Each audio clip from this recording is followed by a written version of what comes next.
Ya, kita memasuki Masjid Nabawi, mau berkunjung ke makam Rasulullah bersama Mak Haji Irwan. Nah, Masjid Nabawi, masjidnya Rasulullah. Tuh jamaah lagi sholat duha.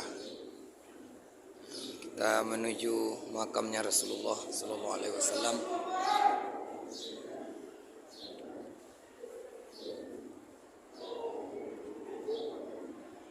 Inilah Raudatul Jannah. Inilah mimbarnya Nabi. Sini Rasulullah berkhutbah.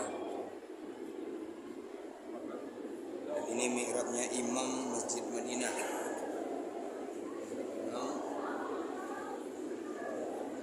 Kuburan Rasulullah di kuburan Rasulullah. Assalamualaikum ya Rasulullah. Assalamualaikum ya Nabi Allah. Assalamualaikum ya Habib Allah. Assalamualaikum ya Nabi Allah. Assalamualaikum ya Habib Allah. Assalamualaikum ya Rasulullah.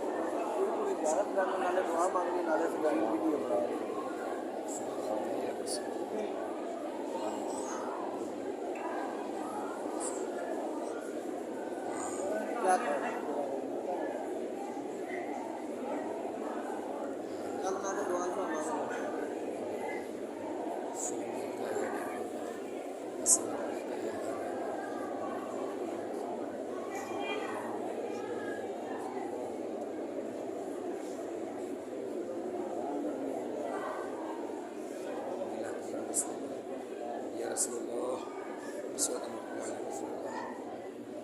tu kuala tu kubur tu nampak. Tu nampak nama bekal lambu tu.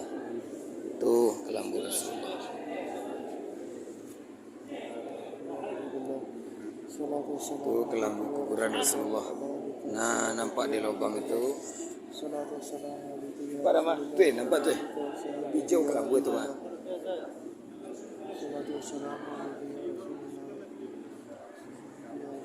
Kelambu hijau. Assalamualaikum ya Rasulullah. Kami pulang dari Rasulullah.